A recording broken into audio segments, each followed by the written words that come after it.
today. So, John, would you mind letting me know when I'm ready? You're all set. Great. And I'm going to try and catch people as they come in, but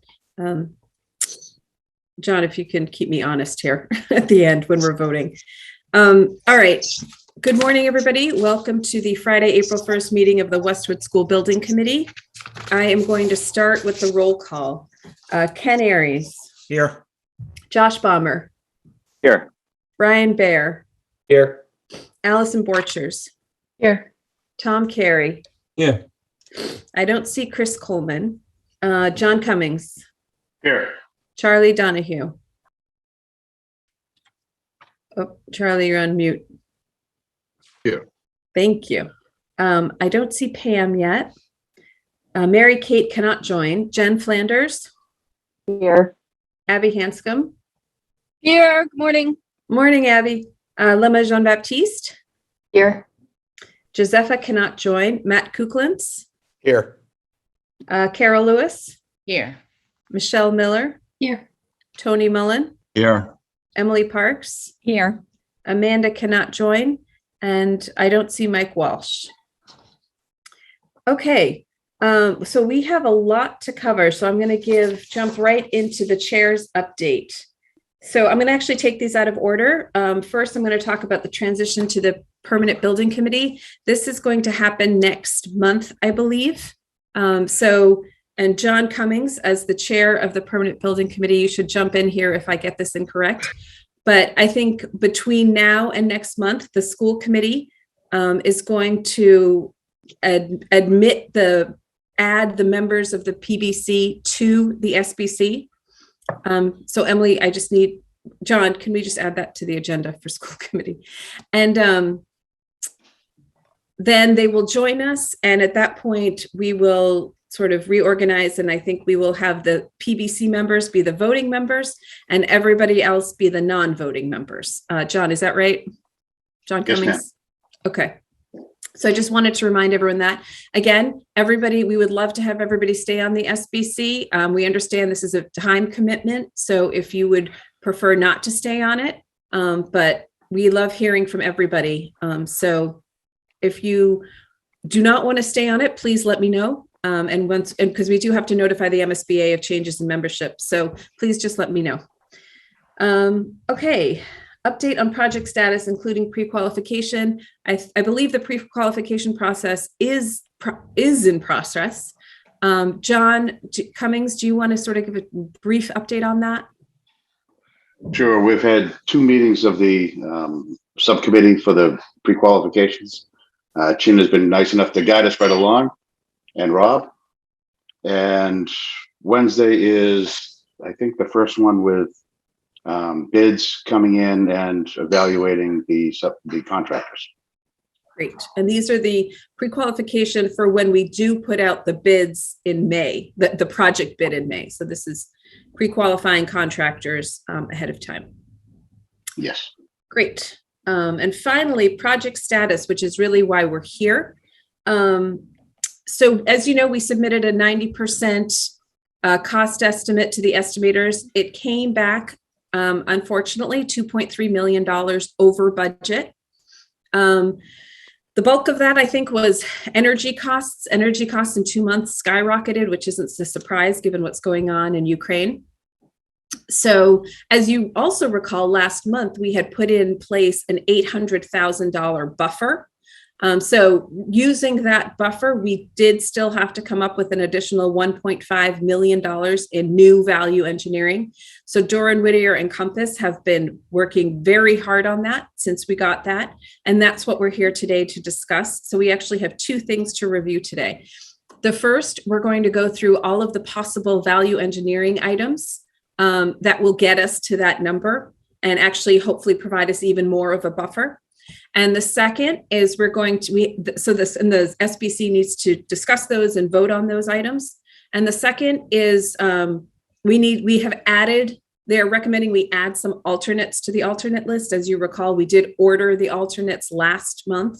So now we have a few new ones to look at. So we have to include those in the ordering. So we're going to take those in pieces, and I am actually going to jump right in with the value engineering items. I'm going to try and share my screen, which is always tricky. All right, if everyone can let me know if you see it. I believe this is it. This is the one that got sent out last night? Yes. Can everyone see that? Mayor, could you just zoom in a little bit, please? Sure. Yeah, it's all small. It's very small, huh? How's that? Bigger? Or is that good? Yeah, go bigger. Okay. If I go any bigger, we're going to go off the Perfect. page. That's good. Okay. That's good. All right. So I am actually just going to jump right in. The way I'm going to go through these is I'm actually going to talk through every one of them without discussion. So what I need you guys to do is if you have a question on it, sort of jot a note, because at the end, we're going to come back and say, which ones do we need to discuss? I think if we try and discuss each one as we reach them, it's going to move too slowly. And I am very conscious of time today. So as I said, I'm going to go through, I'm going to explain each one. Rob does have renderings for some of these that would need them. So when we get to the discussion piece for those that people want to discuss, he's going to sort of pop those renderings on as needed. But for now, I'm just going to kind of explain them. And I apologize, but I'm trying to do this as efficiently as possible. So the first grouping is related to the site. So the number one, as you may recall, at the STEM porch, it's a patio, a covered patio. Behind the patio, there is a wall, sort of a retaining wall. That wall was originally faced in the same fieldstone that we have on the bottom of the building. What they're proposing here is to actually have that just be a concrete wall with a granite stone top. So we lose the fieldstone, it just becomes a nice, nice concrete wall. It's not going to be junky, and it will have a granite stone top. That will save us $110,000. The second one, I think Rob went through and looked and noticed that between the 60% CD set and the 90%, there seemed to be about $12,000 of additional plantings that were added between those two sets of drawings. So they're recommending we strip those additional plantings out. That's an additional $13,200. He is suggesting moving some site furnishings that are currently in the base bid to become an alternate. This is players' benches, aluminum benches, soccer goals, trash receptacles, and birdhouses. Bike racks will remain in the base bid. And this is because these are things that are very easily purchased after, at the end of the project. So it's a good idea to move them into the alternate section.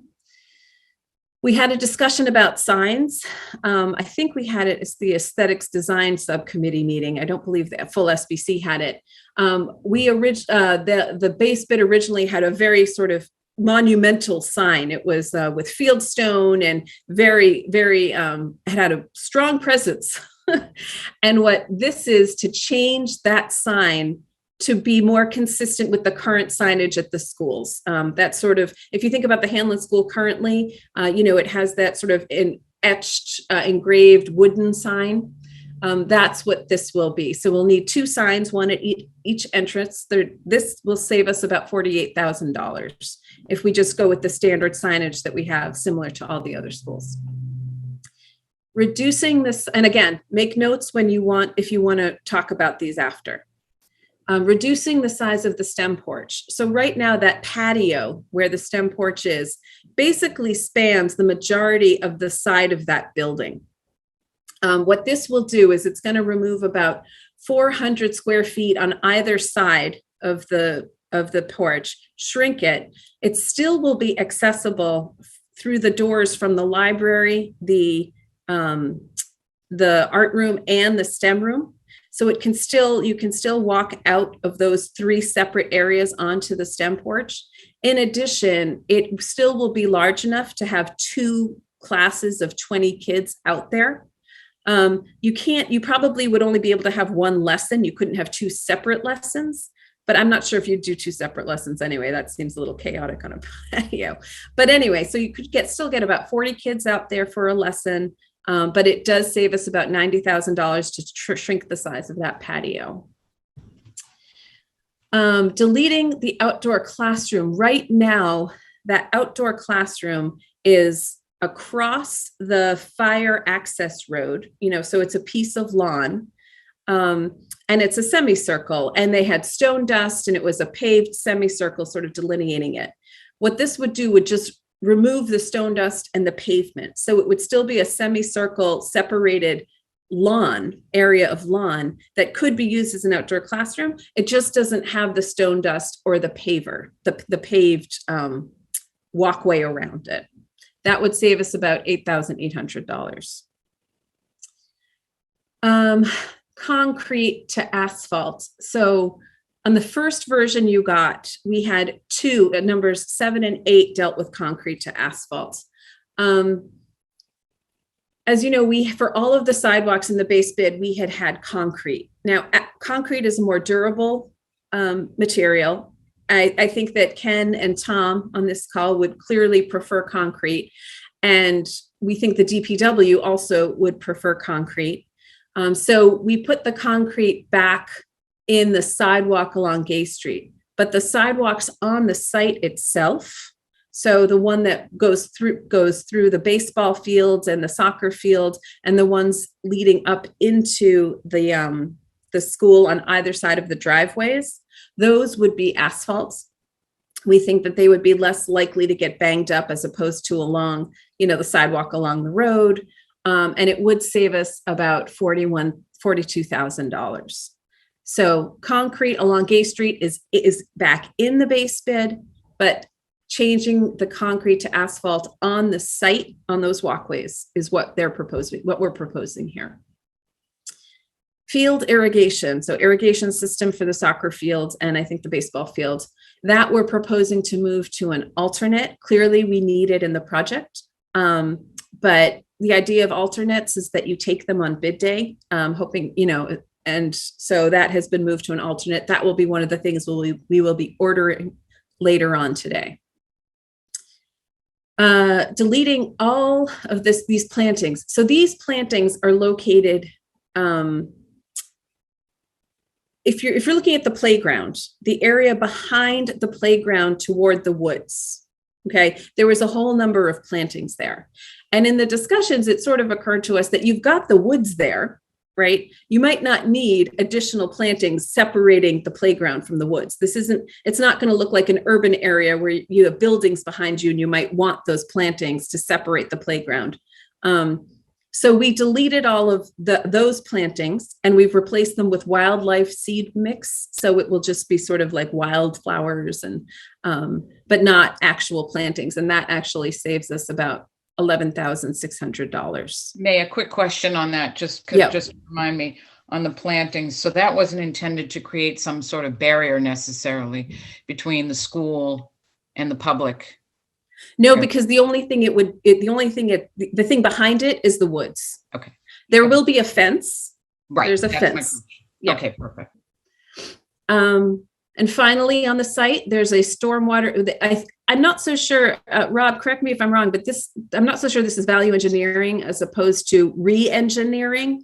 I think the engineer looked at stormwater drainage and made some adjustments. Is that right?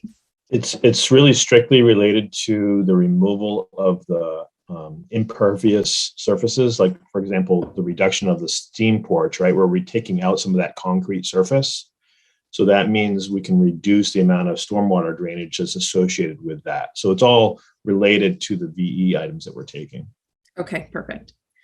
So you know what? I'm actually going to hold there, contrary to what I said earlier, and just see if anyone has anything on the site that they want to talk about. I'd like to talk about 6 and 7. Yep. My question on 6, I mean, we've talked about this being a school in the woods, and I'm just looking at $9,000 to take away from that outdoor classroom. It just seems like penny wise, pound foolish. It's not a lot of money. So that's my thought on 6 and 7. My thought is, can we make this an alternate? Could we actually decide later if we had the money to do concrete? Because that won't be put in probably presumably till the end. Rob, is it possible to make the concrete an alternate? Yeah, I mean, we can certainly do that. Right now we've got I think 7 alternates. And so I think the idea is we really want to make the number of alternates as few as possible, so it's not so confusing for everybody. Once we get past a certain number of alternates, it becomes difficult to, just becomes more challenging, and some people get scared away by having to do too much to separate things out. Well, I guess my question is that feasible? I mean, I guess leave aside that, that's a different consideration, but it's in theory feasible because the concrete goes in at the end, or asphalt. That's I guess my question. Yeah, Yeah. I mean, you could always do some of these things that go in at the end. If we have money in contingency, we can do a change order. You know, it's not the end of the world. Yeah. You pay a premium, but you know, it's not like double. You know. And I can share these images. It's a little bit less than I think maybe might have indicated, because we did delete a little bit yesterday. I don't know if you want me to share the screen maybe at this point, or. Yeah, Tony, you want to see it? I mean, I guess it's just more, I feel this is really another penny wise pound foolish. We're going to have asphalt. It's going to create issues 10 years down the road. We're going to replace it again. I don't know. It's just, if we can make it an alternate or a change, or I don't know the logistics of this. I don't know. That's at least my thoughts, but. All right. Why don't we go through the rest, and then we can come back to these two. Jump in. Okay. May I- Go ahead. Yep, Go ahead, Michelle. Carol, I'll go to you. No, I was just going to jump in and say, Tony, I get your point about penny wise, pound foolish, but we're in a position now where we really need to cut, and I would go wherever you possibly can. I mean, it's only $9,000, you know, for the plantings, but let's see where we land. I would say go with all of these things. You know, We can, yeah. I mean, I guess I disagree on this, but I don't want to spend $90 million and worry about $9,000 in the end and have a shitty school. But well, I don't think, you know, We're gonna have an awesome school. going to go to a shitty school. I think that we also have to keep in mind that, and I don't want to argue with you over 9,000. I get your point on that, but I was talking to Maya yesterday, and I think we have to keep in mind we're building a public school in a town where the other schools don't even come anywhere close to what this building is going to look like. Not that we want to build a shitty school, we don't, but it is a public school, and we have to be mindful of what we're spending. And I think this is a good exercise.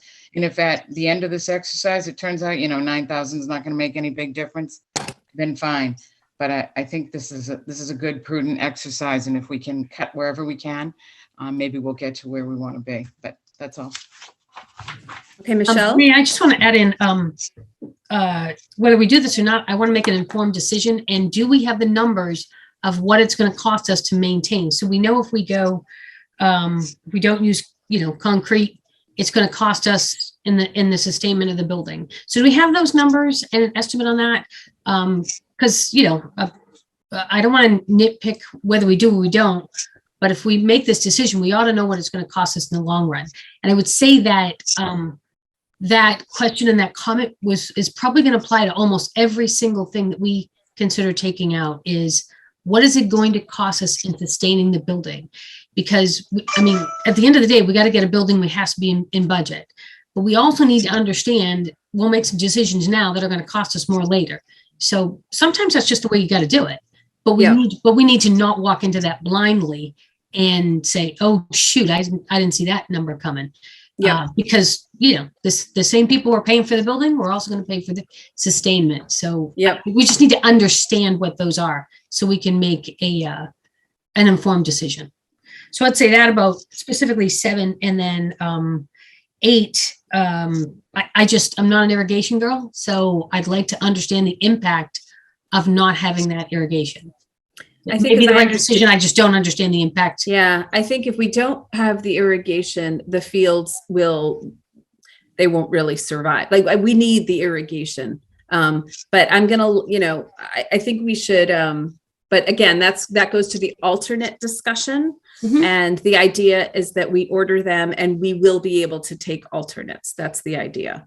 So we don't know exactly how many, but if this is critical to the project, and I think it is, it should be high on the list of alternates. I agree, but I don't want anybody thinking we're definitely going to do the alternates, because we're certainly not. It just depends on budget, and everybody knows that everything's more expensive these days. Right. So- And that's why we're trying to also build a buffer Yeah. for bid day. Yep, we need it. So, yeah. I mean, some of these decisions, to be honest, are going to be difficult, right? Mhm. And but I think that we need to just kind of keep powering through and Yeah. see if we can get through them. John, I know you had your hand up. Yeah, I'm with you on the power through, but we need to talk about the impact of each one of them so that we can power through with some understanding of, where does that get stacked? Yep, agreed. Thanks. Agreed. John? Yes, I just want to make sure, so that classroom on number 6, the outside classroom, it will still be there. It'll just be grass instead of dust, Correct. stone dust. Correct. And I think as a practical matter, if you're having an outdoor class, you're probably going to have it on the STEM porch. That might be just a place for, It's closer. You know, You're not an going to walk across the additional- road. right. So, And, but the other one but on it the is nice to have irrigation? it. Yep. We, at one point, we had talked about putting in a turf field. So I would highly suggest this be an alternate because we don't know what we're going to do if the town has any money to put in or if the sports teams the sports leagues kicked in for field league. And so we don't know. It's a good alternate. Okay. Thanks, John. Chris? Thank you, ma'am. So in regards to item 7, I just want to make sure I understood it. So there will be granite curbing on the sidewalk on Gay Street. The asphalt Yes. curbing is referring to on school property. Granite, I know number 7 deals with the concrete sidewalk, not granite curbing. We put sorry. all of the granite curbing back in the project, Yeah. I think, because we had originally looked at taking that out. We decided it wasn't worth it. So all the granite curbing is back in the project that was in there. I think maybe we had taken it out on the parking spaces, but along the roads it's in there. Okay. This deals with concrete sidewalks. So the sidewalk along Gay Street will be concrete. If we, I'm sorry, it will be concrete. We took that, that's still in the base bid. The sidewalk is still concrete. So I apologize for confusing. So the asphalt curbing, that's going to be on site? Is that Yes. what's No the asphalt asphalt? curbing. There's no asphalt curbing. Asphalt curving. Go ahead. This You know what, line I'm item, gonna- Rob, do you want to pull up that slide? Yeah. I'm going to stop sharing.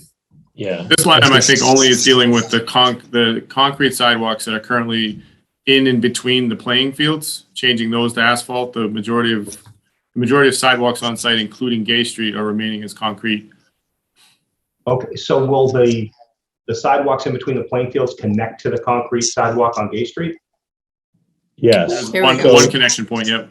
Yeah. So can everybody see this yellow shade here? Yeah. The yellow shade is the area that we are proposing to go to asphalt. Everything else is all concrete and there's still granite curbing everywhere, just as we had been planning. But we're just these limited areas highlighted in yellow is where it would go to asphalt sidewalk. So to be clear, Rob, the sidewalks on the north and south side of the property walking up to the building. Can you go to the south side? What's that material? This is all concrete. Onto the site, it's all concrete. Okay. This is So all it's concrete. really just the That's walking paths between the fields, in a few into the parking lot, a little bit up by the Scout House. Right. And those will be asphalt sidewalks. Correct. Yeah. So there's Okay. no curbing there at all. Those are grade level sidewalks With the exception of this one, this has got at the curbing parking. here. Yep. And that will have granite curbing? Yes. Well, Okay. thank you for that. So, All right. so anything connecting to Gay Street, nothing will impact the Gay Street sidewalk from being concrete. That'll be concrete. Correct. The And Gay off of Street that sidewalk will asphalt. be concrete. Gotcha. It's Thank you. currently, it is asphalt, by the way, and the south and the connection on the north side of the property and on the south side is an asphalt concrete. So you will, if you're walking along Gay Street, you're going to walk on asphalt, hit our site, walk on concrete, walk off our site and hit on asphalt again.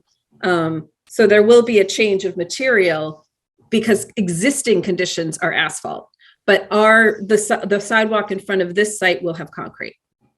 Thank you. All right. I am going to suggest we move on, and we can always come back to this if people want to. So let me just pull this back up again. Okay. Am I still there? You still see it? Yep. Okay. So now I'm going to go to the exterior and interior of the buildings. So this number 11 is very hot topic here. As you recall, we have a walkway canopy in front of the school that leads from the front door to the parking lot. This is pretty much a standalone structure, so it's fairly easy to separate. Doran Whittier has recommended that become an alternate. This is, they're nodding their heads. This is, I think we need the canopy, but so that's, I think, one that we probably will want to discuss, but I'm going to move on from that. But again, it's that walkway canopy leading from the front door to the parking lot. Removing the east end sunshade element. This is actually, we discussed at the last meeting, if you recall. These were the sunshades that were on the three, that we had 3 of them, 2 on the back of the building, 1 on the front.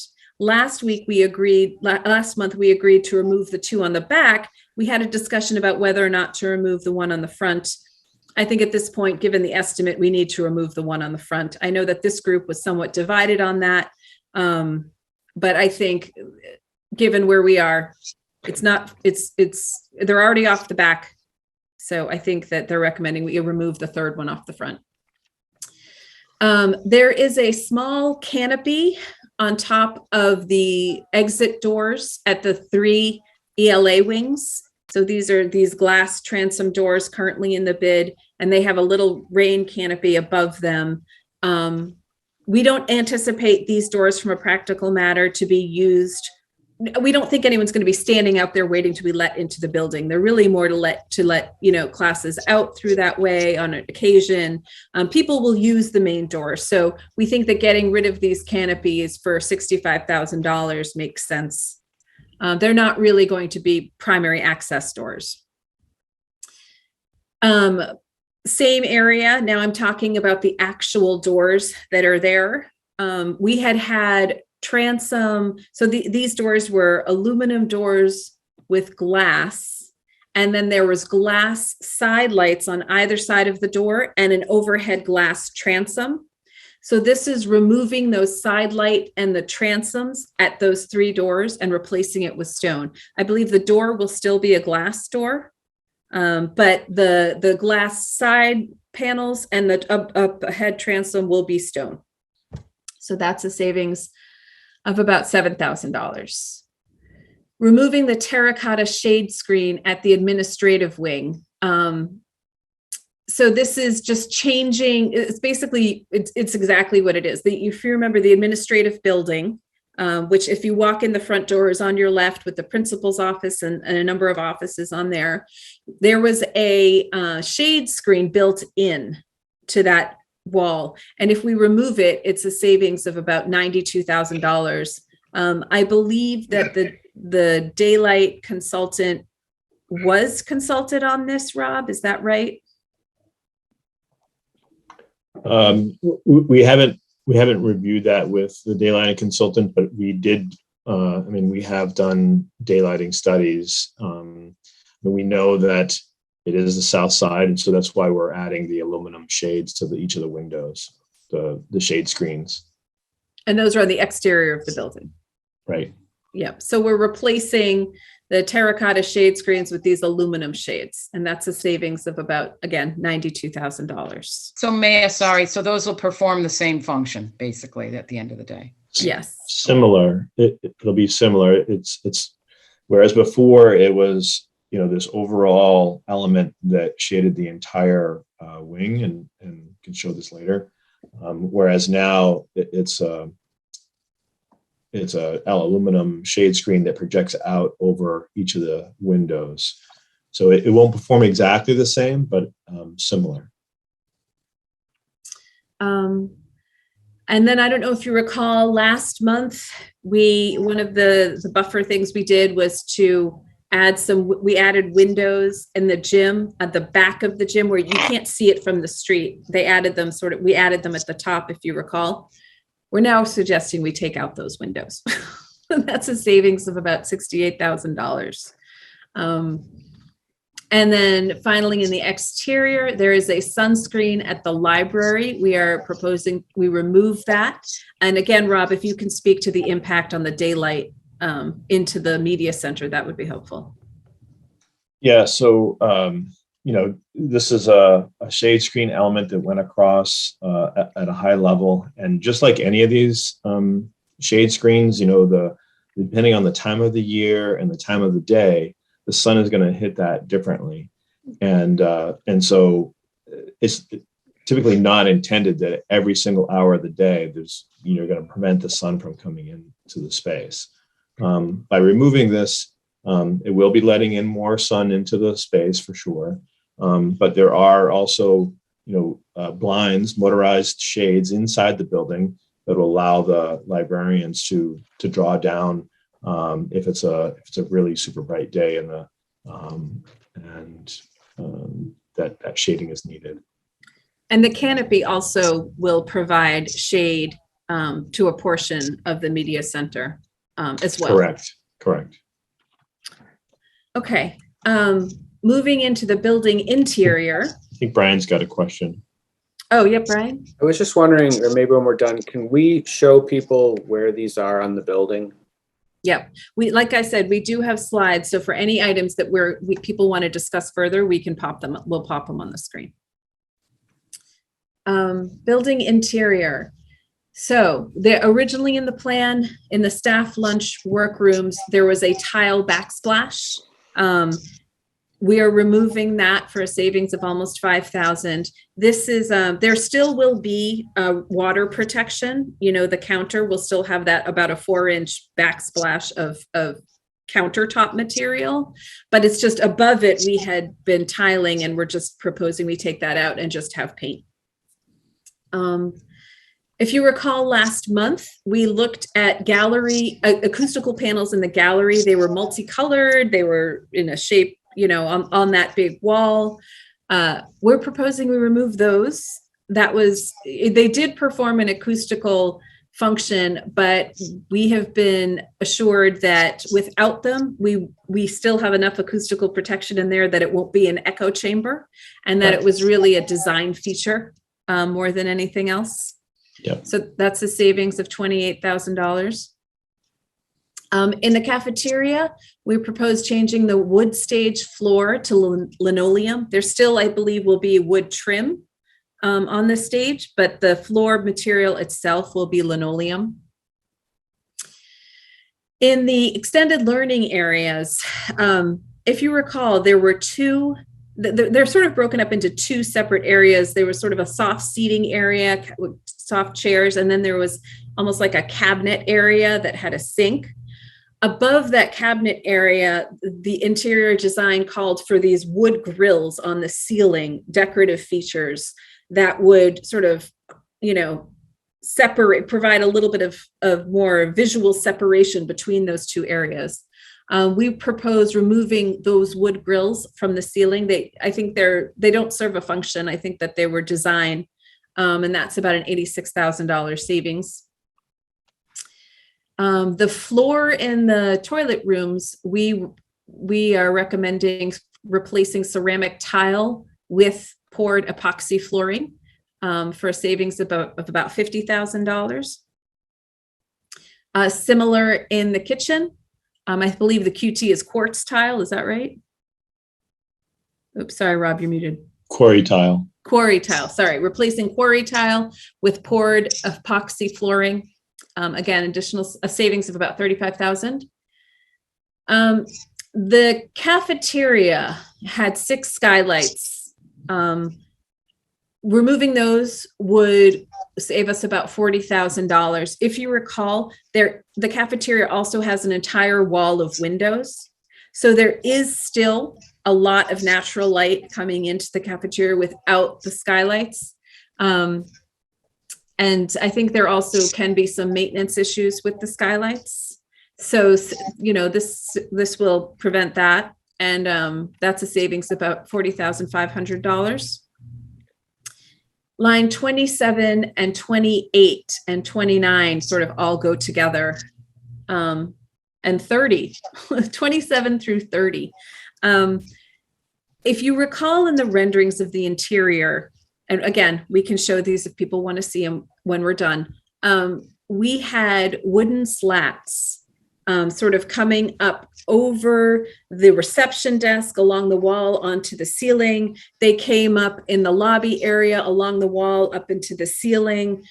They were in the library and media center. They were in the corridor. The idea was a design idea to sort of bring the wood from the woods into the school and mimic almost a little bit of a tree. Given where we are, we recommend deleting that design feature of this sort of these wooden slats. Again, they're not, I don't believe they serve a functional purpose. And that, as you can see, if you add up those 4 lines, would save us a fair amount. I can't do that math in my head. It's probably about 165, maybe 170, something like that. And then number 31, every classroom has a window seat, you know, that large window that can be served as a reading nook. And originally each of those was sort of, it had this vertical box element, this wooden element that was built for each one to sort of frame it out and highlight it. And this $61,000 savings would basically remove that box element, and just, it would still be a window seat. It would still have storage underneath it. It would still have a cushion, and it would still serve as a window seat. It just wouldn't have this sort of wooden boxed design feature. And finally, we had some really good work done by Steve Willett and Lemma, and Compass and Doran Whittier, and they were able to look at the tech budget and look at the upcoming needs of the district as a whole.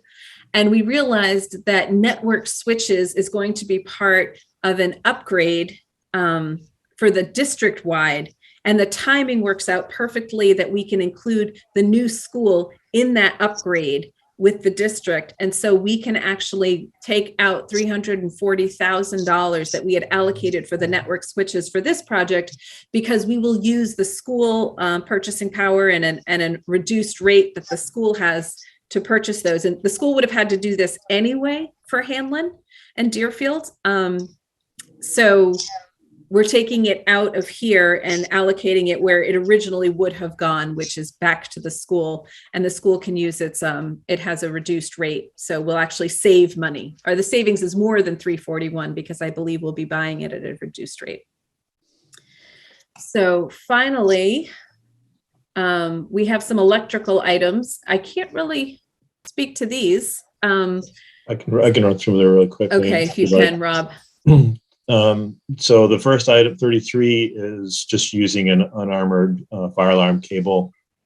Still meets code. It's just a lesser expensive option. Similar to the next item, it's a different way of hanging the telephone and data locations, and it's an inexpensive way to do it. 35 is this mass notification feature with a fire alarm that would typically send out like a voice activated, there's a voice that comes over the speakers that telling you, which direction to go in. It also has a number of other, kind of nice to have elements, but it's not required by code. And it carries a pretty significant line item of value. The next item's 36. This was just changing a ceiling tile from one type to another that really performs the same way. It's just a different product. So that was a pretty good savings there. The next item was just moving the custodial workbench into the furnishings budget. It really should have been in the furnishings budget to begin with, but we found it and just moved it over there. Line 38 is we met with the school district and their vendor, and made some decisions to move basically everything into a vendor supplied program. You know, a lot of these accessories, the vendor supplies at no cost because the school district is purchasing all of their paper products from them. There are some that might have a cost, but they're pretty heavily discounted because the vendor knows that the school district is their client. So these are easy items to take out. Great. Thanks, Rob. So that's all the VE items. Just to sort of run through this last number here. We had looked at the playground budget and realized it was 225. Chin did some comps and is recommending that we increase that to 300,000. I think the playground is a pretty critical piece to this puzzle here. So we're going to add 75,000. We're recommending we add 75,000 back into the budget to bring up that playground equipment from 225 to $300,000, that budget. And then just to give you sort of what the numbers are and ignore the alternates for now. So the 90% estimate came in at 71,825,000. Our budget was 70,312,000. So all of these items that we just went through, including adding in the $75,000, gave us a savings of about $2.2 million. So the final construction cost value after all of this value engineering, we're at $69,500,000, which gives us so that saves, I had said we needed to find an additional 1.5. We actually found more than that. We found an additional, we have a buffer now with this of about $731,000. So in addition to the 1.5, we found another $700,000 here. We do think we need a buffer, just given the change between, our 60% and our 90% cost estimate. So we do think that we should have something more than breaking even, which is why we were looking for additional savings. In addition to that, again, Steve and Lemma performed magic, and we think that they think that we can reduce the tech procurement budget for this project by $178,000. This specific number still gives us the maximum MSBA reimbursement amount, but it also puts some of the equipment into the annual refresh budget that the school district has. So we can, and we think we can do that. So that actually puts us at $909,000 of a buffer under budget from the 90% cost estimate. Again, I think that having a big buffer is going to be important going into bid day. So that was a lot of information. I'd love to see if people have questions about the building exterior or the interior. I see, and it may be easiest just if you put your hand up because it'll pop up on my screen. And I'm actually going to stop sharing because I think Rob will probably want to start sharing. So Chris, I see you have your hand up. Yes, thank you. In regards to line items 33, 34, and 35 under the electrical, and I certainly read that it was what Rob or someone put in there that it was not a code requirement. Has anyone had a conversation with the chiefs regarding removing those three items?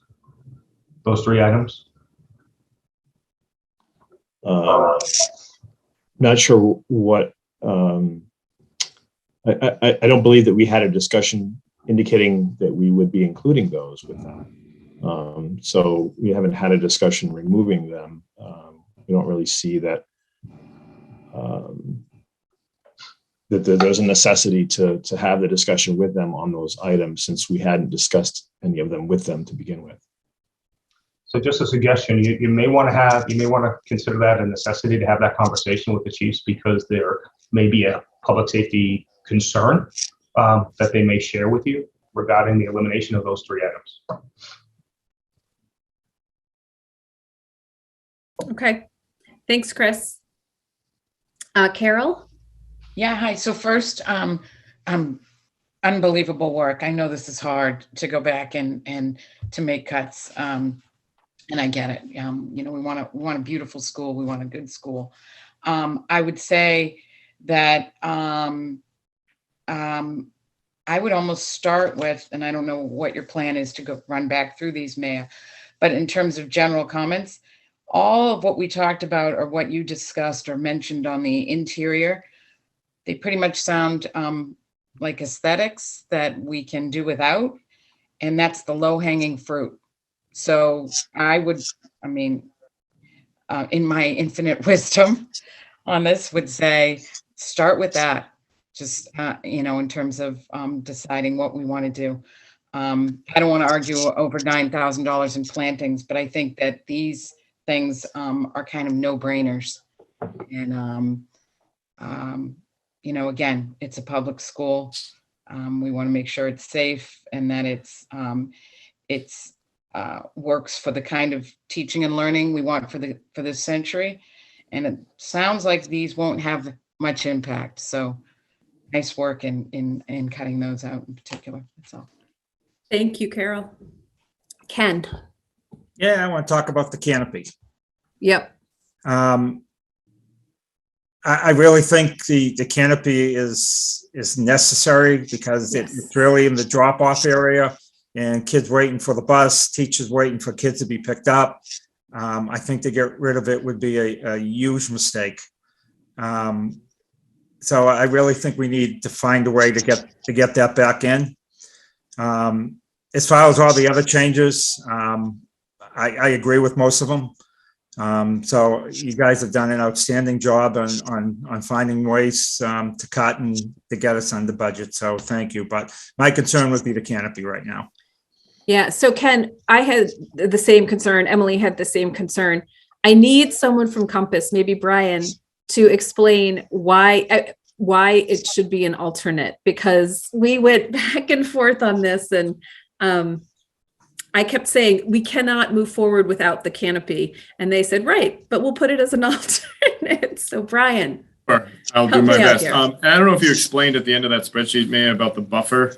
And one of the things that we were trying to do with the buffer was by that overall cost reduction includes the cost of these alternates, right? They had them in the VE column and they also had them in the alternates column. So the goal was to try to find enough other items that could create a buffer that would allow us to then accept the value of these alternates based on your order. So we have, an additional, whatever it is, the 900,000 or 700,000 buffer, that if you look at the value of the alternates, it's actually the first 5 to 6 alternates on the list. So the plan here is that these aren't eliminated from the project. They're still going to be in the project documents that go out on bid day.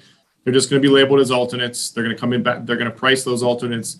They're going to show their base bid number, and then they're going to price the alternates in the order that you select them, or the order that you put them in. And then based on how the bids come back, ideally the bids come back and we're on budget or under budget. At this point, if we're on budget, we're going to be $700,000, $900,000 under budget. And at that point, we accept alternates 1, 2, 3, 4, 5, 6. Day one, they're in the project. If the bids come back and they're higher based on the market volatility, we then have a decision to make. If you're over budget, we have to find that money someplace else. Project contingency is something we don't want to do. We're also trying to avoid, having to go back to the town.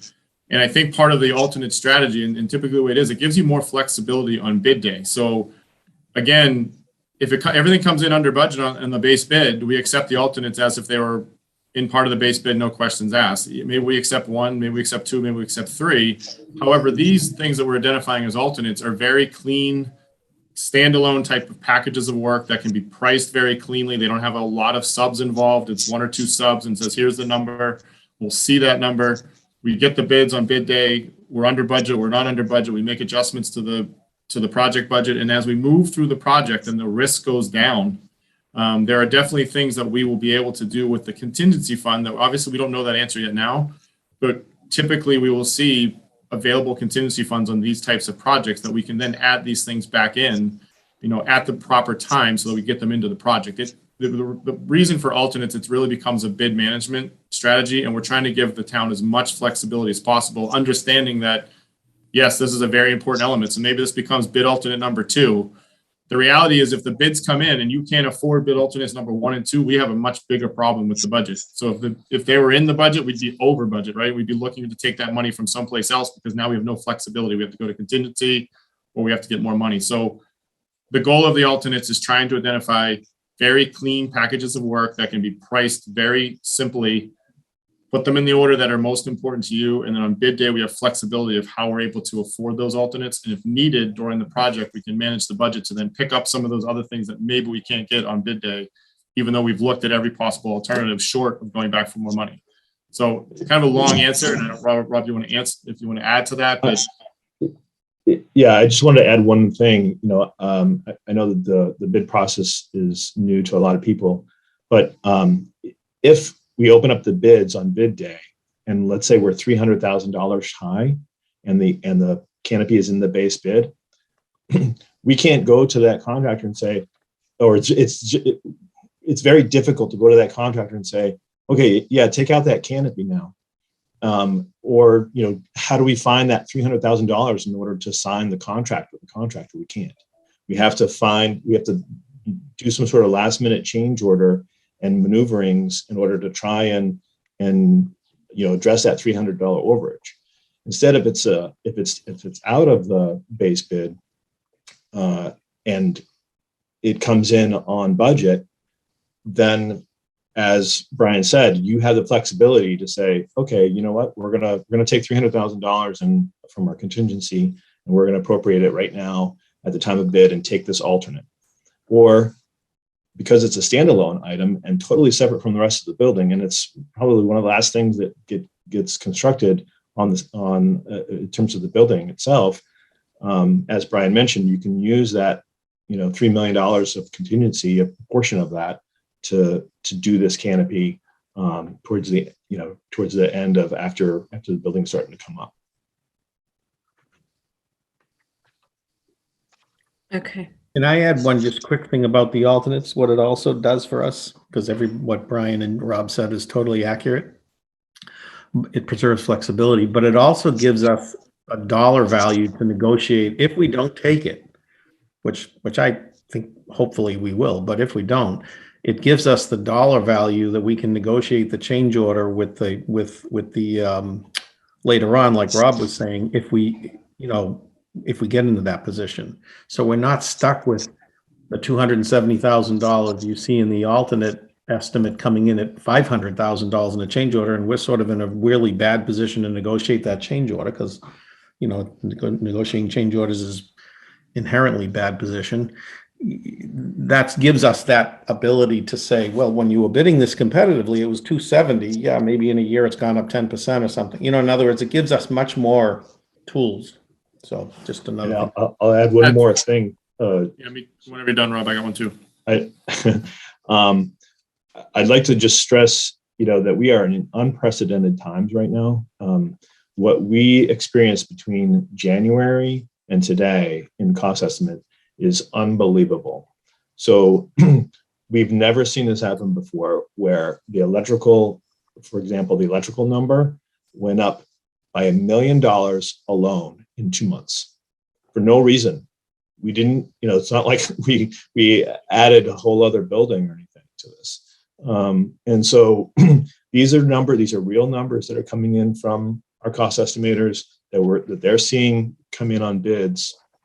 And so this is real.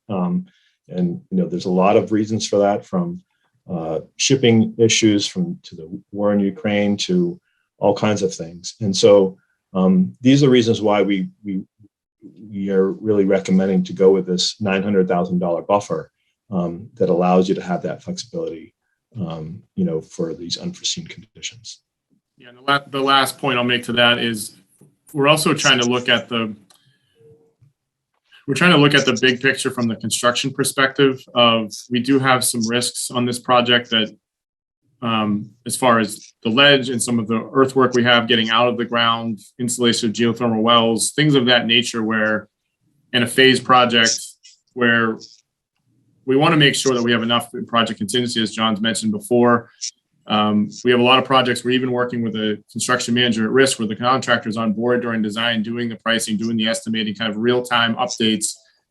They're still struggling to get these numbers to come in on the project budgets, and they're shifting monies between contingencies and things of that nature prior to starting the job. And what we're trying to avoid here is if we put everything back into the base bid, that's critical, and we're right at our number, and the bid's coming a little bit high. We don't have a lot of choices on bid day other than to reduce soft cost budgets where we have available money, which is your FF&E, your technology, your contingencies. There's not a lot of other wiggle room in this soft cost for this project. So without having to go to that first thing on day one, we want to make sure that we're set up for the success of the project long term. And I think that during construction, and this list isn't going to go away. So we have a list of alternates. We also have a list of E items. We know exactly what came out of the project. This list typically ends up being a living document because there are things that are easy to add back into the project. You know, the tile backsplash is an easy thing to add back into a project at the time when you start tile. And you can obviously do that depending on how your contingencies. What we don't want to do is short ourselves day one coming out of the gates with, hey, we got to take $500,000 out of contingency because we don't have any other options. And what we're trying to do here is position the project that we have as many options as possible on bid day without going to any contingency, and then just manage the budget here through the end of the job, timing it with when do we need to make these decisions so that you get everything that you want. I mean, ideally, you know, the bids come in aggressive, we're under budget, we're under budget close to that buffer, and we accept everything in the alternates list day one and we drive on. The reality is, if we don't have alternates, I mean, you put those alternates back in the job and we're chasing $1 million. We got to cut 1.5 just to get to the base number. And those alternates some of those alternates aren't even included in that number. So it's a difficult situation. I think we're trying to give as much flexibility as possible so that you get as much as possible. It just becomes a timing of when that actually enters the project. And there's a good chance it could all be on day one, but we want to make sure we have that flexibility.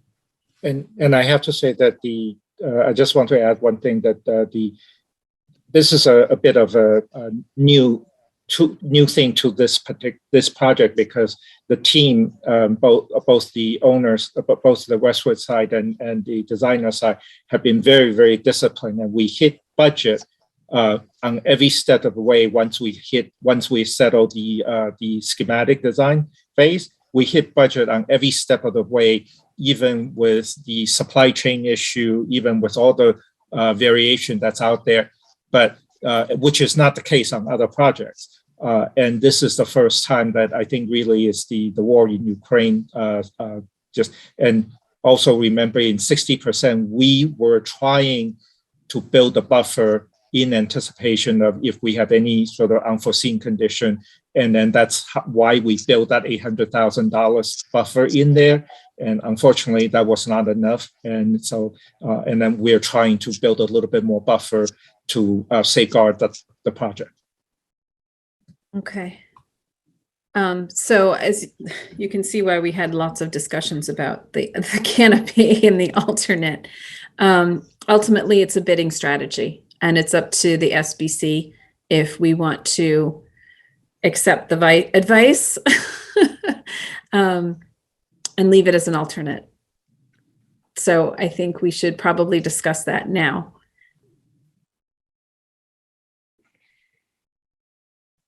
There, you also have a few people with their hands up. I know. I just want to stick with the canopy issue. So if anyone has anything to say about the canopy, is everyone okay keeping it? John, you're raising your hand. I am. So I just want to reiterate to everybody, having done this process with the town for, I don't know, last 15 years, everything Brian and Rob and Tim has said is spot on. We're giving them the flexibility when it comes to bid day. Hopefully it comes back and we're right on budget. We can keep everything in. I think there's only like one or two things that have to be in the project, so because it's too late to put it in later on in the project. When they're talking about the contingency fee, we have a 5% contingency fee. That's not going to disappear. As we need it, it'll get used. Anything that's left over, this list will be the first list that we go to for change orders to make sure that it gets put back in the product. And May is going to be in charge of this particular section, so you know it's going to get done well. and then I just want to say, you guys did an outstanding job coming up with this list, and they really did. It's really strong work. I think. Does anyone else have any comments on the canopy item? I also agree, and I appreciate the work that was done. And from looking from the other side, I know the first thing the contractors are going to do, from my experience, is they're going to have a team to scan these specs and drawings and they're going to come up with change orders automatically. And so the increase that buffer, I can't stress enough. But I do agree with the canopy, and I also would like to have the canopies on those remove canopies over the exit doors. Sometimes there might not be a everyday doors you're going out, but it's typically the emergency doors you're going out, and you really want to make sure whatever protection you could leave out of there, the snow's not building up. I would like to see that added in with the canopies too as an alternate. And my other question, line 26, I think we skipped over it. I didn't, maybe I was on the phone, but that was delete the illuminating ceiling lighting. You're right. panel. We did. Yeah. Sorry, Tom. Good catch.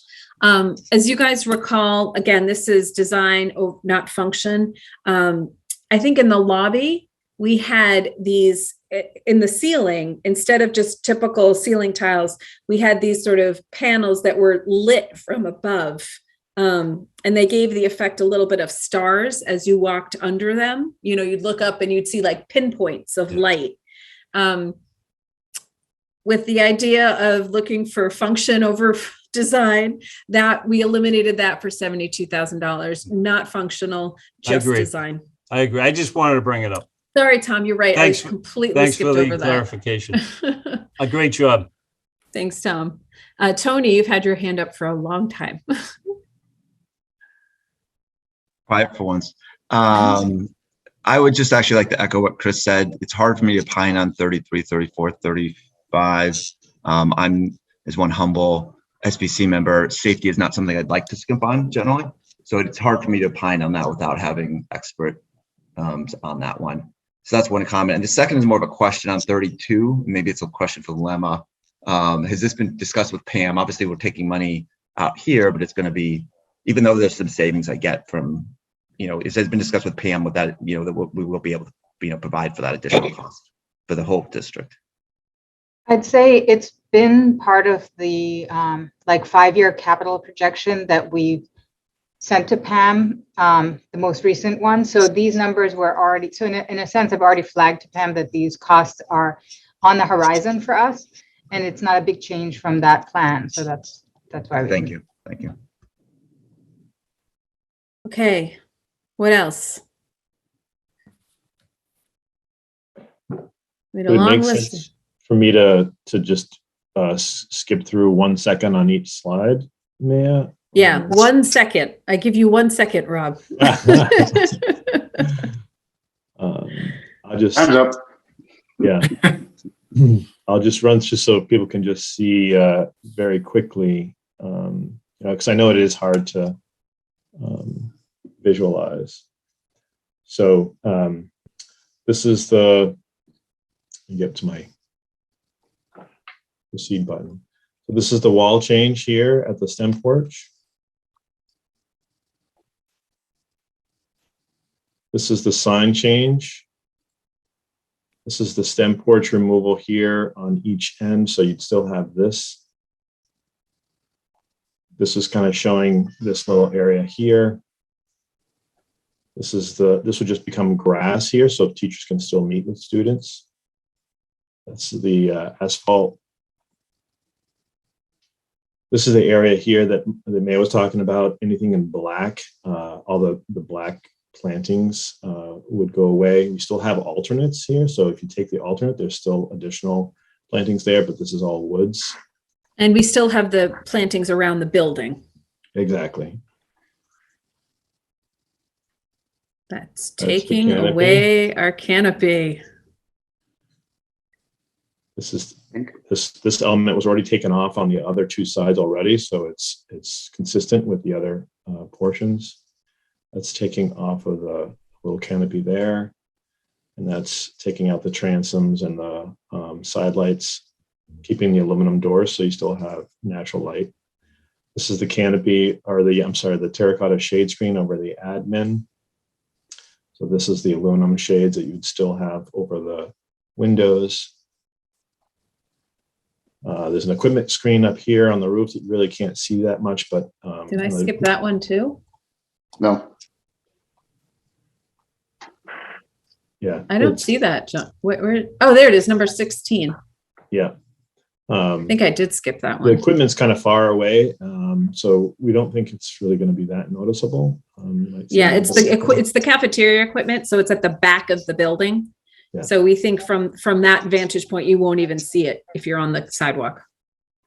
So we And took away the screen. And I'll also add, I mean, obviously the canopy is maybe the exception. I think we also focused on a lot of elements where when the public walks up, they're not going to be like, oh, wow, we're missing this. Right. They're not. Taking away from my again, time, Brian. What's that? You said you're taking away from my time. Oh, sorry. You keep I'll going. stop the clock for you, Rob. You got Actually, 15 Chris, seconds left. Go. yeah, I know. Chris has his hand up, so why don't we go to Chris? Mayor, thank you very much. I just wanted, in regards to Lemma's response, I'm looking at the 5-year capital plan. Unless you're looking to use some of the funds that are projected for FY24, it may just be helpful having that conversation with Pam because I don't see a significant increase until FY26. Yeah, some of the like the laptop replacements for staff, for example, that we're removing from the Hanlon technology budget, those would not have been due for replacement until after the opening of the Hanlon building, about 1.5 years after. So this is why it might have been an FY26 budget item in the proposal that I sent to Pam.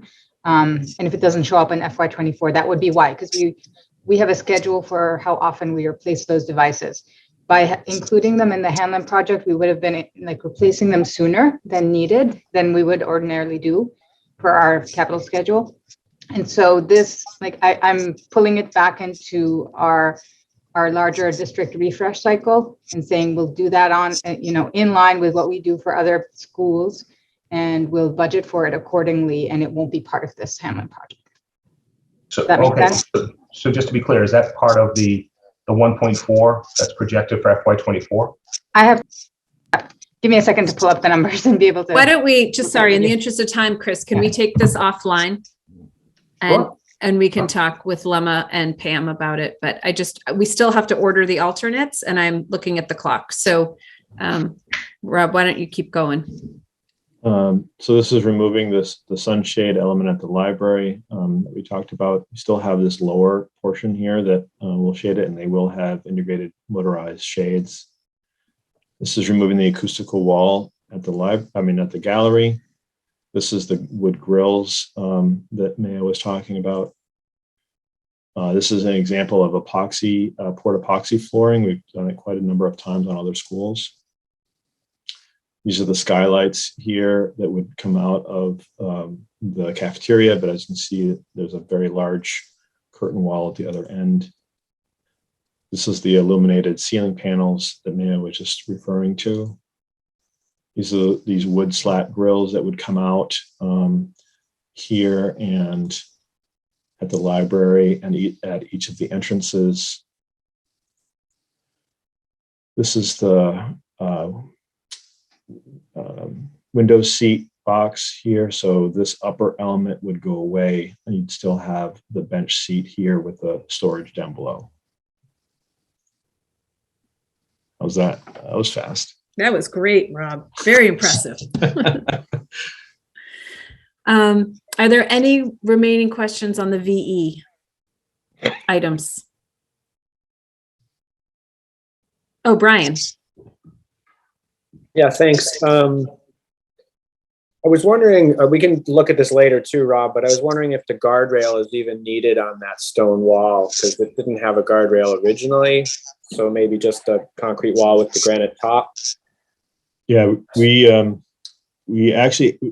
shown it in the original renderings, but when as the site plan developed, we found that the guardrail was actually needed. It is about a 2.5 foot drop, and so it meets the guardrail requirement for most of it.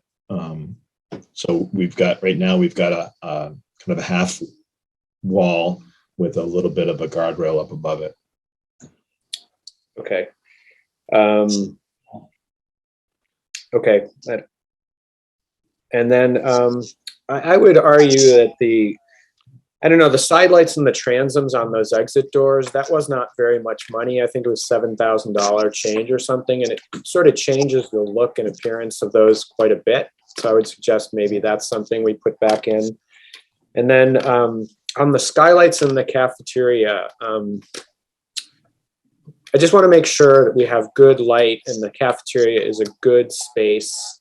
We all know that the cafeteria is related to a lot of social and emotional health for the kids. And if it's a cost savings, maybe we reduce it to maybe 2 skylights or something and keep the same kind of idea. It didn't seem like a huge number. And I was also related to that wondering if there is an engineering cost of making that change at this point for where we are at 90% CD and whether it's even worth it to consider that. That's it. In terms of an engineering cost, I mean, all of these items is definitely work for us to dial back out. But this is part of our job to keep this under budget, and so there's no additional cost from us right now for that. And in terms of skylights, do we have a cost like per skylight? I mean, I think it was around 40,000 for the skylights. So for 6 skylights, would you just divide that by 6, or is it? It's not quite that easy because by eliminating them, we also are taking out the motorized shades. We had some motorized blackout shades integrated with those in case you wanted to, if there's a performance and there's too much light coming in. So if we put back in, let's say, 4 of the skylights or 2 of the skylights, we would still have that motorized shade requirement. So I don't know if it would be an exact, right. I don't know the exact savings. Just how much, the bigger issue is how much do we think those are critical to the quality of that space? I'm asking the whole group here. Is this something that the daylighting consultant had weighed in on? No, right? We Well, haven't had time for that. I mean, we haven't had time for that, but early on, that was something that we had reviewed with them, and that was something that they had recommended because the cafeteria is a deep space, and so it was a nice way to bring in the natural light into the inner portion of the space. It definitely adds more natural light, as you're coming into the cafeteria. The function of that is to create a balance of the daylight coming in from the end wall, which is the north wall, coming in, and then you have some daylight because it's so deep that you have some daylight coming in from the top further inside of the building. So you don't have a sort of trying to reduce that the delta between the corridor side and the window side of the light level. That's the primary reason for having the skylight in that space. Okay, so we need to sort of make we can't really, it's hard to sort of say, can we reduce it? Because we don't know the number it would be if it would be reduced.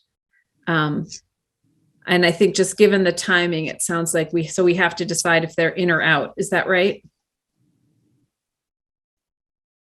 It will be easier for the design team to make this as a yes and no, or but if you it's a 40,000 something, 40 some odd thousand, if I remember correctly, and so it's less clear how much we will gain if we were to say to take only half of it. Okay.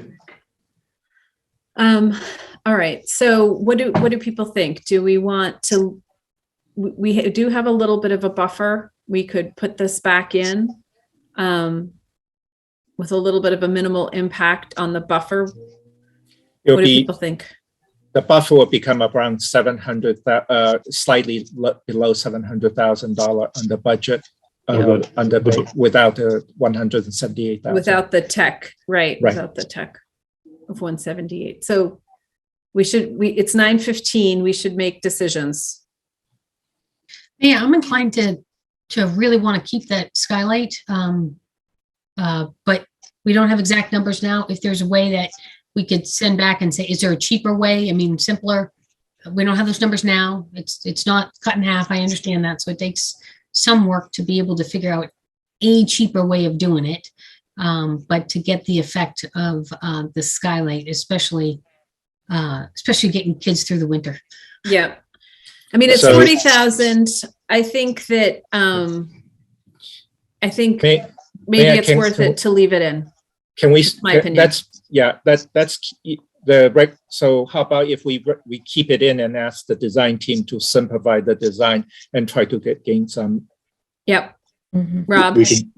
We could say, let's reduce it from 6 down to 4. Okay. Something like that. Okay. Is Yeah, I everyone think on that'd be board great. with that? Okay. My experience with skylights, it's always problematic with the rain and the maintenance.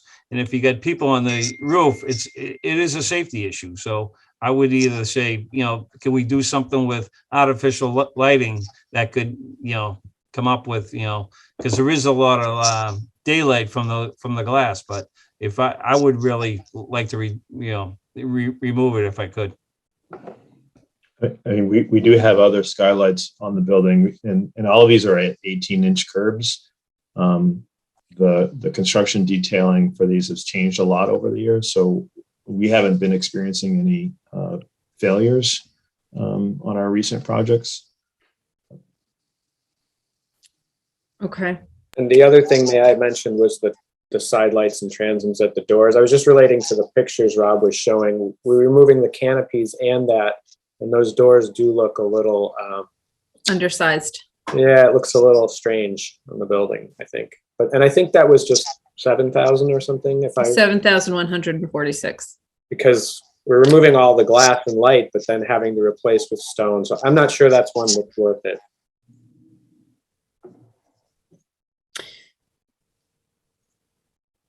Perhaps that, Brian, are you going to recommend to keep the sidelight and transom and then we will go from 6 skylight to 4 skylight, and this is the package that will move forward? Would that be a motion? Is that your motion, Brian? Sure. Yep. Okay. Do I need to do a vote? That should be 2 motions, by the way, right? One is It the was- transoms and one is the skylights. I know. Can we do it as one? Well, I guess is the motion that the modification of the proposed VE list. Yep. So are there any other I think we can do one motion with all of the modifications. Right? I would think so. The motion would, by approving the motion, you would include moving the things that are highlighted as alternates to alternates. And you'd just be amending the VE list with the skylights and the transom window on the door. Okay. So So are there VE list any as other presented. changes to the VE list that we want to do? So right now we're going to move those alternates to the alternates. Move the ones highlighted as alternates to be an alternate. The second thing is we would add back in the side light and the transom into the base building. And the third change is we would, instead of deleting 6 skylights, we would delete 2 skylights. Is there anything else we want to do? I mean, I guess I don't know how to phrase the 33 to 35, but I have a hard time voting yes with some, unless there's some language around though, getting the, I guess what I'm trying to understand is, are these safety issues or are these just on like, the 33, that just is simply changing the type of wire to use, and then so that is still within the that is still code compliant. There's so that just that's not a safety issue. And then the 35 there is that it's more of a question that how much beyond code would West would want to do. That is a safety issue. But so I think that was an upgraded fire alarm, right? Correct. If we delete this, we would still have the same fire alarm that we have in all of our schools now. And Well, you it will would have be better better. fire alarm. We will have a better much fire. better. You will have a much better fire alarm system than anything else you got. So this was like adding a biggest thing is- feature of the fire alarm that was, when you go to get a security system and they sell you all these bells and whistles. Is it a bell and whistle? It's a voice, right? It's someone saying, please go to the nearest exit. Whereas a regular fire alarm is going to be bing, bing, bing. Mm-hmm. We're all going to leave the building at a fire alarm, right? Yes. I mean, Okay. the fire. What we do now. I mean, this isn't going to say, hey, all right, West Wing, stay in, East Wing, leave. Right. Everybody's getting out of the building. And it's also something that can be added later. This is Right. I certainly don't want to speak on that's behalf of the chiefs, but I think it has to more than just a fire alarm. Well, I'll speak on 33, being an electrical engineer in my past. That typically they always try to get conduit, and one of the items they would put just a cable. So it's per code, but the problem is if you want to add future devices, you don't have a piece of conduit up in the ceiling you could pull wire from. You have to pull a whole new set of cables through. So for the construction, it meets the code, but for long term, for adding devices, it can be costly down the road.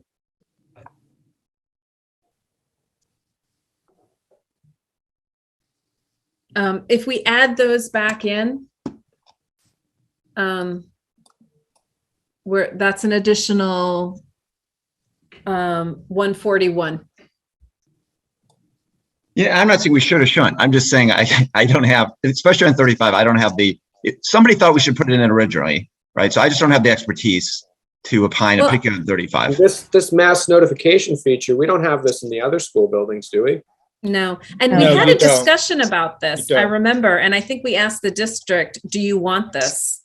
And I think it was like, yeah, it'd be nice to have, I think. Did I recall that, Ken or Emily? Does anyone remember that? It is a nice to have, and we don't have it in any of the other buildings. Exactly. But if that's the standard, we aren't ADA compliant in some of the buildings. I mean, I guess that's the issue. Isn't if we don't have any other buildings. The issue is what would you want to do in a new building? Because there's lots of things we do in new buildings from a security and safety perspective that we don't maybe have in the existing buildings.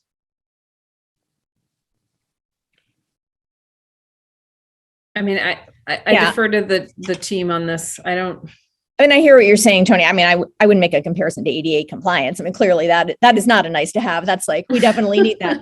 I mean, I guess this one doesn't concern me a great deal. I think that the fire alarm will go off and we will train kids in the building to evacuate when the fire alarm goes off. I don't think we need the pre-recorded message.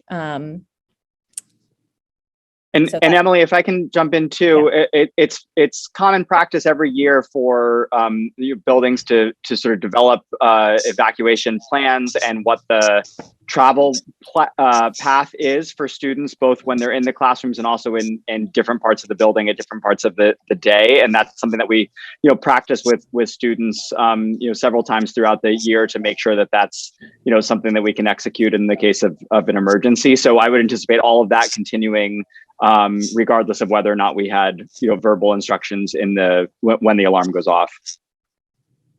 I guess what I would ask Brian and Chin and Rob, I mean, we're involved in probably 6 other schools at this time or more. I don't know, even more. And do you guys know if this is normal or typical? And because whenever we talk about things that exceed the code, the next step you go to is what is happening kind of out there in the current practice, best practice. And are we doing this in other schools right now? I don't know off the top of my head. I would have to do a little research on that. Yeah, same. I don't know, Don, if you're aware, but I'm not sure. Yeah, I'm not, Rob. What I do know, Tim, is that the fire alarm code was only upgraded 3 years ago or 4 years ago, and then there was a very significant upgrade so that the so that the basically that it's almost impossible to add on to existing system and still meet code. So the meeting the base code today is significantly higher than anything in the past, say, 15 years. Yeah. Yeah, I think Okay. each district is kind of dealing with what makes sense for them. This is a newer feature in the fire alarm system, so it's not required, as Rob said. And I think some districts make a bigger decision. This is what they want to do. Some do not. So ends up being a budget question. Are these things that we could take as VE now and could be possible change orders somewhere in the list later? Yes. I propose we do that. If Compass agrees. Yeah, I think I'm fine with that. I mean, Yeah. it kind of applies to a lot of these things. Yeah, and this feature also ends up being, if I understand it correctly, ends up being like a module that you can add to the fire alarm panel. So it can be, as far as I know, it can be kind of a add-on after the fact. So I think that it sounds like Tom has an issue with 33. 34. I don't, 34. either way, I don't have an issue, but I just want to, Rob, if you could just tell me what the design's calling for. Is that calling for a cable up there and now you're going an armored cable, or are you putting conduit in the ceiling on the original design? On 33, it's just an armored cable. There's not a conduit with the fire alarm line. It's just an armored cable in our current design. So this Okay. would just be. Yeah, so in the hallways, it's running like on J hooks and things like that. There's not conduits in the hallway. 34 is when you look at the jack on the wall for a data jack. Typically, you'd have a back box and rigid conduit in the wall up to above the accessible ceiling, where then there'd be no conduit. This is just saying, like you might use in your house, the shallow no back box to the data port would just be a cable from the ceiling down to that location. Yeah, which I'm fine with either one. But I would agree, would have the chief weigh in if he has any concerns. Okay, I think given that we haven't talked to the chief, I think we need to leave 33 and 34 in. I recommend. No, Mayor, I believe that that it is 35. That is the only one that we want to run by the chief, if I understand. No, not 30. I thought we wanted to run 33. Yeah. No, 35. I just want to point out that there are different numbers on the slide and on the document that was shared in the agenda. So that might be the source of confusion. Are you looking at the updated one, Lemma, the one I sent last night? The document that was linked on the SBC agenda is what I. No, sorry. I sent one last night. Got it. Okay. Yeah. I believe it's 33 and 35 for the chief. If 34 is not a fire-related matter or a public safety matter, it would be 33 and 35 from the document you sent last night. Okay, so 30. That's also what's on the screen. So 33 and 35 total 108,000.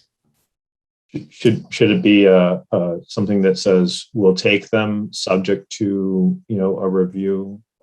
Take these as VE items subject to a review with the fire chief? Yes. Yes. Okay.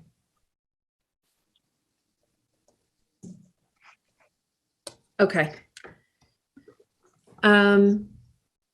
Anything else?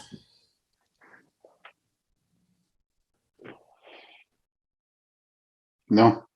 Okay, so I need to move into the votes. I know some people, we're already at 9:30, so, oh shoot, then we have the alternates. Okay, really quickly on the alternates. So we had originally had the UV system first because that you need to take on bid day. Otherwise, I think it's complicated. It's harder to add it later. Yes. The entryway canopy, we are recommending a second since we think that was critical. The irrigation system is third. Again, think this is critical. And then we get into the ones we have already added in the order we added them. So the difference here, oh, sorry. The new one here is number 6. Before we had number 5, which was the landscape, the boulders, the raised gardens. And then number 6 is the players' benches, the aluminum bleachers, the soccer goals. So the new ones that we've added are 2, 3, and 6. That's where we've put them. The sum total of all of these is 1.134. The sum total of 1 through 6 is 909, which coincidentally is exactly our buffer with the 178. So if our bids come in favorable or even at budget on bid day, we can take numbers 1 through 6. That's what we're hoping for. That's what we're crossing our fingers. And then we can look to phase number 7 for a contingency. But this is the order that we've currently ranked them in. Does anyone have any issue with this order? No. Speak now or forever hold your peace because we're voting on it. No, looks good. Okay. All right. So I'm gonna move to the votes. So the first vote, just to get this out of the way, is to approve the meeting minutes of our last meeting on March 4th. Can I get a motion for that? So moved. Second. Okay. Ken, Yes. Josh, Yes. Brian, Yes. Allison, Yes. Tom. Yes. Is Chris still on? I know he had to jump at some point. Chris, are you still here? No. Okay. John Cummings, Yes. Charlie, Yes. Jen, Yeah. Abby. Oh, Abby had to jump. Lemma, Yes. Matt, Yes. Carol, Yes. Michelle, Yes. Tony, Yes. Emily, Yes. and I am a yes. Okay, that motion's carried. Second, to approve the vendor invoice package for the month of February 22nd, totaling $371,326. This consists of an invoice from Compass for $28,000 for construction contract docs, administrative costs from Compass for $4,400, reimbursables from Compass for $605, a Doran Whittier construction contract documents invoice of $334,471, a Doran Whittier consulting invoice for hazmats for $2,200, and a geotech invoice from Doran Whittier for $1,650. Again, total $371,326. Can I get a motion to approve? So moved. Second. Any discussion? Okay, Ken, Yes. Josh, Yes. Brian. Brian, you there? Brian Bear, did we lose Brian? Oh, He's giving you the thumbs up. thumbs up. All right, I'll take it. Allison. Yes. Tom, Yes. John, Yes. Charlie. Chris is back. Okay, great. Charlie, Yes. Jen, Yes. Lemma, Yes. Matt, Yes. Carol, Yes. Michelle, Yes. Tony, Yes. Emily, Yes. Chris, you there? Yes, I am. Okay, Chris, you know what you're voting on? Yeah, the bills, yes. Yeah, okay. Yes, the invoices. And I am a yes. Okay. Okay. So now I need a vote to recommend the value engineering list with the following changes. First, we are going to accept the recommended alternates. Second, we are going to remove from the VE list the transom windows on the 3 exterior doors, the side light, the curtain wall side light, and the transom windows. Third, we are going, instead of deleting 6 skylights, we are going to delete 2. And fourth, for items 33 and 35, which is the low energy fire alarm cable and the mass notification feature of the fire alarm, we are going to take them as VE items subject to Westwood Fire Department review. Okay, can I get a motion? So moved. So moved. Second. All right, any further discussion? Okay, Ken, Yes. Josh, Yes. Brian, Yes. Allison, Yes. Tom, Yes. Chris, Yes. John, Yes. Charlie, Yes. Jen, Yes. Lemma. Remember, you're muted. Yes. Matt, Yes. Carol, Yes. Michelle, Yes. Tony, Yes. Emily, Yes. and I am a yes. All right, motion is carried. Next item, we need to vote on the final alternates list, including the order. So number 1 is the UV system. Number 2 is, can I get a motion to approve the following alternates in this order? Number 1, the UV system to the HVAC. Number 2, the entryway canopy. Number 3, add the irrigation system. Number 4, add the chain link fencing. Number 5, add site furnishings grouping number 1. Number 6, add site furnishings grouping number 2. And number 7, add phase 2 landscaping plantings for a total value of 1.134172. So moved. Second. Any discussion? Okay, Ken, Yes. Josh, Yes. Brian, Yes. Allison, Yes. Tom, Yes. John. John. Yes, but you forgot Chris. Chris, sorry. No problem. Yes. I knew who I was supposed to Thank you, follow. John. Anyway, Charlie, Yes. Jen, Yes. Lemma, Yes. Matt, Yes. Carol, Yes. Michelle, Yes. Tony, Yes. Emily, Yes. and I am a yes. Motion is carried. Okay, our final vote is to approve the submission of the 90% CD package to the MSBA. We had to show that the MSBA that we are going to be coming in at or under budget. So we will include this VE list. Can I get a motion to approve submitting the 90% CD package to the MSBA? So moved. Second. Okay, any discussion? Ken, Yes. Josh, Yes. Brian, Yes. Allison, Yes.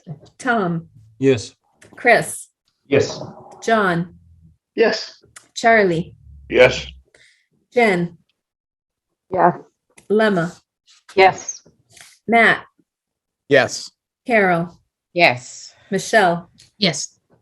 Tony, Yes. Emily, Yes.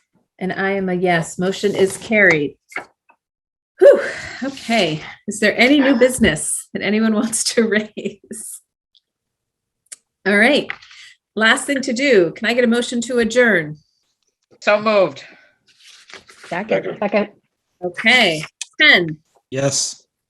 Josh, Yes. Brian, Yes. Allison, Yes. Tom, Yes. Chris, Yes. John, Yes. Charlie, Yes. Jen, Yes. Lemma, Yes. Matt, Yes. Carol, Yes. Michelle, Yes. Tony, Yes. Emily, Yes. and I am a yes. Motion is carried. We are adjourned. Thank you, everyone. Sorry you went a little over. I really Nice appreciate job. it. We did some good work here. Thanks to Doran Whittier and Compass for all your hard work. And I hope everybody has a wonderful weekend. Great job. You've earned it. All right. Thanks, everyone. Thank you.